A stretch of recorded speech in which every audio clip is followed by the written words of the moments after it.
Everyone, class 7th chapter number 1 nutrition in plants. तो आज हम लोग इस चैप्टर में देखेंगे कि इस चैप्टर में मेन पॉइंट्स क्या है। तो आइए देखते हैं। फूड क्या है? Food is essential for living. जितने भी लिविंग एनिमल्स हैं उनको फूड की अति आवश्यकता होती है। इसके जो कंपोनेंट्स हैं, इसके कार्बोहाइड्रेट, कार्ब्स, प्रोटीन,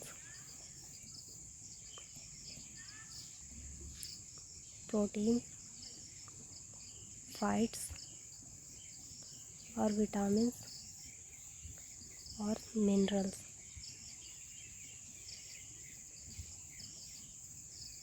ये जो 5 हैं मेनली फूड के कंपोनेंट्स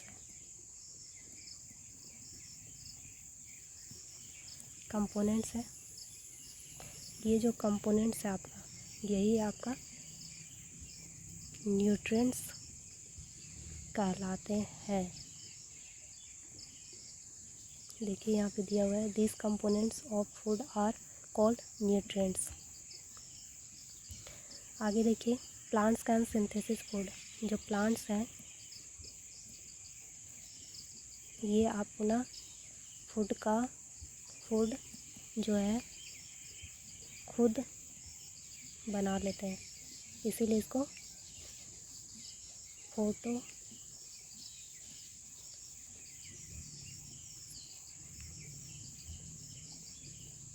फोटोसिंथेटिक बोलते हैं। ये प्लांट्स जो हैं अपना भोजन खुद सिंथेसाइज कर लेते हैं, इसीलिए इसको फोटोसिंथेटिक बोलना सही नहीं है। इसको बोलेंगे आप ऑटोट्रॉप्स। ऑटोट्रॉप्स।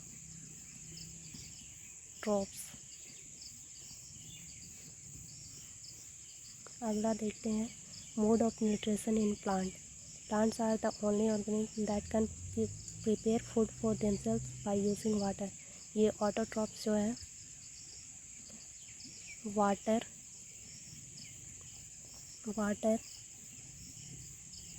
CO2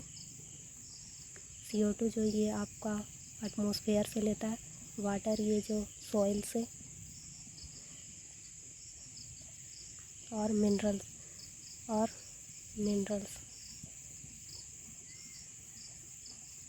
ये भी आपका सॉइल से,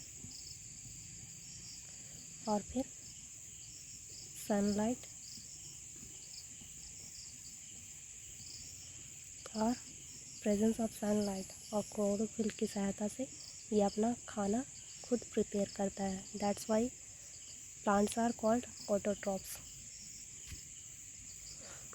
nutrients enable living organisms to build their body, to grow, to repair damaged parts of the bodies and provide the energy to carry out life process। ये जो न्यूट्रिएंट्स है, ये जो आपका न्यूट्रिएंट्स है, ये आपका किसी भी एनिमल्स के लिए किस चीज़ के लिए आपका हेल्पफुल है। तो ये बॉडी को रिपेयर करता है, बॉडी रिपेयरिंग में body growth of body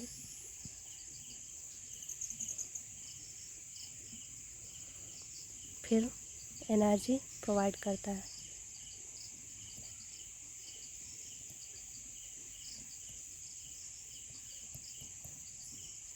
to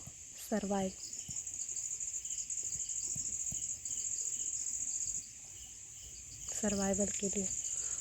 nutrition आगे देखते हैं। Nutrition is the mode of taking food by an organism and its utilization by the body. Nutrition क्या है? पोषण क्या है? तो पोषण ये शरीर के पोषण जो है आपका, ये एक फूड को लेने की प्रक्रिया है।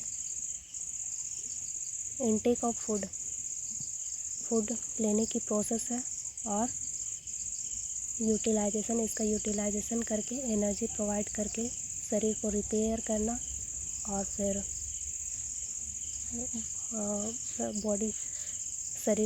बॉडी रिपेयर करना, ग्रोथ करना, ये सब इसका जो न्यूट्रिशन का काम है।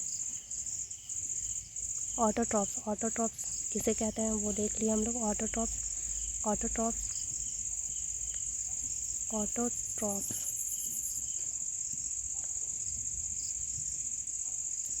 प्रिपेयर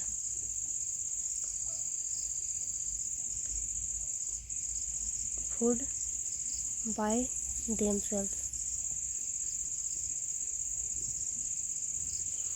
ये खुद अपना भोजन बना लेते हैं, उसे ऑटोट्रॉप्स कहते हैं। एग्जाम्पल में प्लांट्स और हेटेरोट्रॉप्स।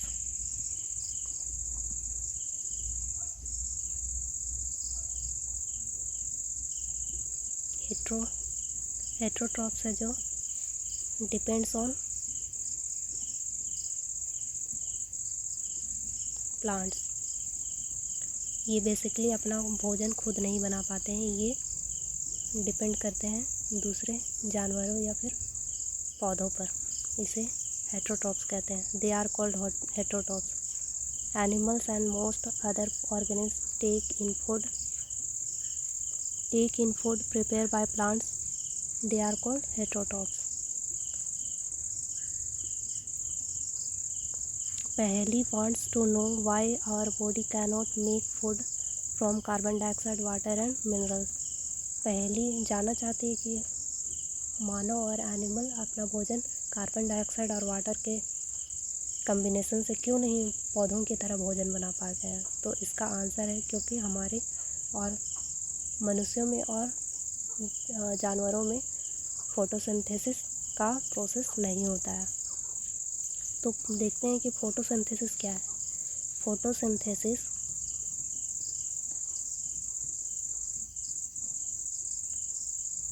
फोटोसिंथेसिस एक प्रोसेस है, नेचुरल प्रोसेस।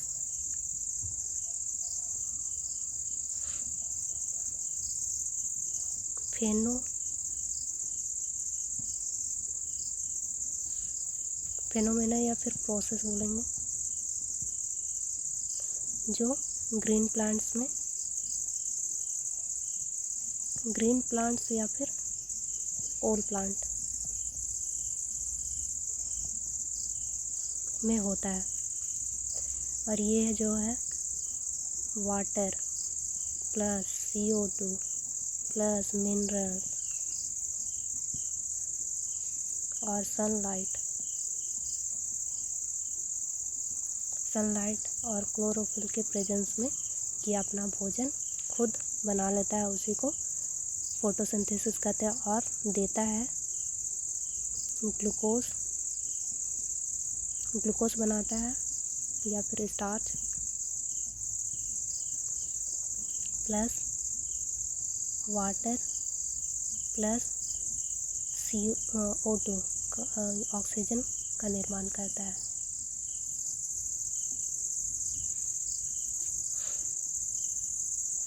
फोटोसिंथेसिस में ये आपका वाटर और मिनरल हो गया। एक मिनट, वाटर और मिनरल जो है आपका रूट के द्वारा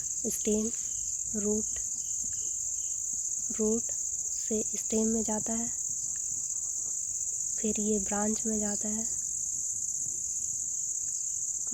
जाता है, उसके बाद फिर आपका ये जाता है लीव्स के पास और यहीं पे क्लोरोफिल होता है।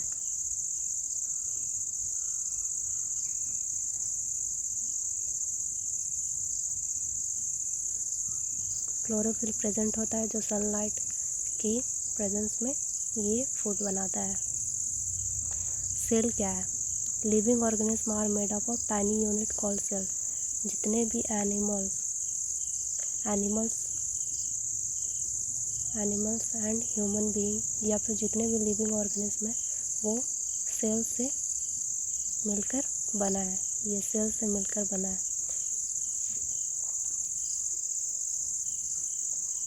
और एक सेल के भीतर आपका बहुत सारे कंपोनेंट्स पाए जाते हैं। ये जो कंपोनेंट्स के बाहरी, ये सेल का जो बाहरी परत है उसको हम बोलते हैं सेल मेम्ब्रेन। Cell membrane. और ये जो इसमें जो फ्लूइड है, तरल पदार्थ होता है, उसको बोलते हैं साइटोप्लाज्म। आगे हम लोग पढ़ेंगे एक सेल का टोटल इसमें कितने कंपोनेंट्स होते हैं, वो सब आगे हम लोग देखेंगे। यहाँ पे बेसिकली एक बस रफ डायग्राम है कि एक सेल होता है, सेल का जो बाहरी आवरण होता है उसको बोलते हैं सेल मेम्ब्रेन, उसमें जो फ्लूइड भरा होता है उसको बोलते हैं साइटोप्लाज्म एक्सेट्रा। और इसका जो बीच में होता है एक, वो होता है आपका न्यूक्लियस होता है। ये सब हम लोग आगे देखेंगे। अब आगे देखते हैं स्टोमाटा। यहाँ पे स्टोमाटा जो दिखाया गया है, तो ये पत्तियों में एक स्ट्रक्चर है, पत्तियों में ये पाया जाने वाला एक स्ट्रक्चर है। ये बेसिकली पोर है जिसके थ्रू कार्बन डाइऑक्साइड अंदर जाता है और ये जो इवेपोरेशन होता है, वाष्पोत्सर्जन की क्रिया होता है, उसके द्वारा यहाँ से जल का लॉस होता है, वाटर का लॉस होता है। इसी पोर स्टोमाटा, ये है स्टोमाटा, ये पोर है, लीफ पोर। इसी के थ्रू कार्बन डाइऑक्साइड बाहर जाता है, ऑक्सीजन बाहर निकलता है। Water and minerals are transported to the leaves by the vessels. ये जो आपका ब्रांचेस, ये रूट से स्टेम में जा रहा था, ये वाटर H2O प्लस मिनरल्स था, वो किसके थ्रू जा रहा था, तो वेसल, नली, वेसल पाइप लाइक जो छोटी छोटी नलियाँ जो होती हैं रूट स्टेम ब्रांचेस में, उसी को वेसल्स बोलते हैं, जो यहाँ पे दिया हुआ है।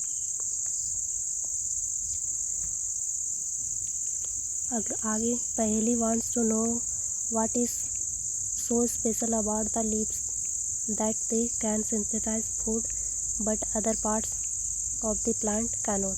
बिकॉज ग्रीन पार्ट में क्लोरोफिल पिगमेंट पाया जाता है, उसी के कारण फोटोसिंथेसिस परफॉर्म हो पाता है। The leaves have a green pigment called chlorophyll के कारण ही ये लीव्स में ही अपना फोटोसिंथेसिस कर पाती है। Synthesis of food occur in presence of sunlight, it is called photosynthesis मैंने बता दिया। Chlorophyll, sunlight, carbon dioxide, water necessary to carry out the process of photosynthesis. ये सब मैंने सभी चीज़ें बता दी आपको फोटोसिंथेसिस में क्या क्या होता है। The sun is the ultimate source of energy for all living organism. Because photosynthesis, अगर लाइट ना हो, सूर्य का प्रकाश ना हो, तो फोटोसिंथेसिस नहीं होगा। That's why sun is ultimate source of energy. Oxygen which is essential for survival of all organism is produced during photosynthesis. ये जो O2 है, ये during photosynthesis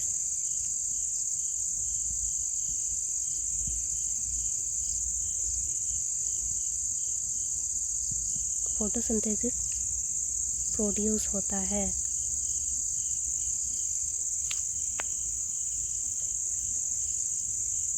photosynthesis also takes place in other green plant.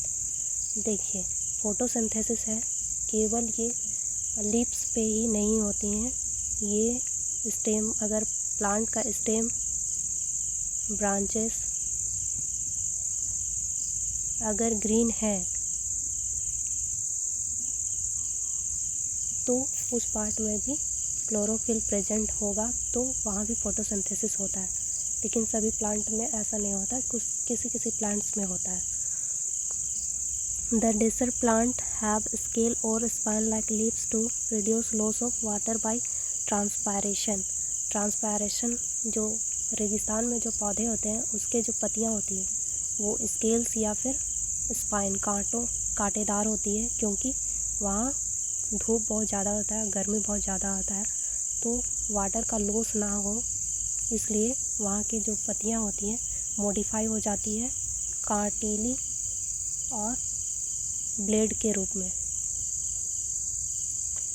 ताकि कम water loss हो सके।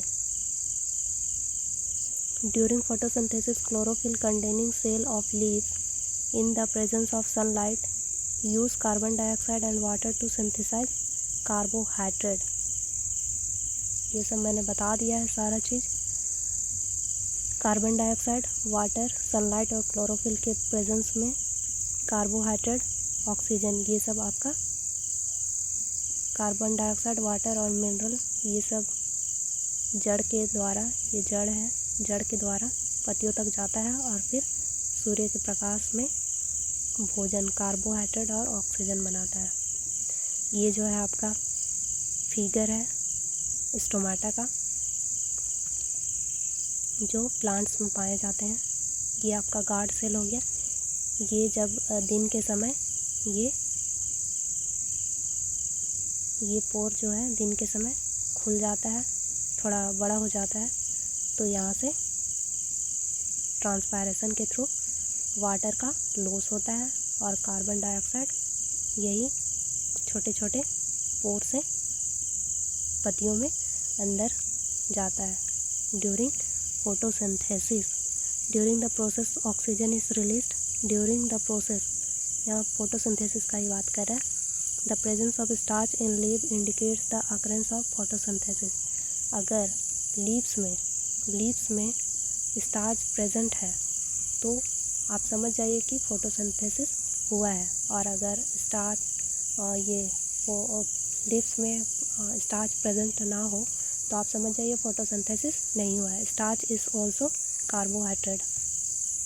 कहा गया, चल लिख देते हैं। स्टार्च जो है कार्बोहाइड्रेट का ही प्रकार है। ये कार्ब्स ही है, कार्बोहाइड्रेट। ये कार्बोहाइड्रेट एक प्रकार का कार्बोहाइड्रेट ही है।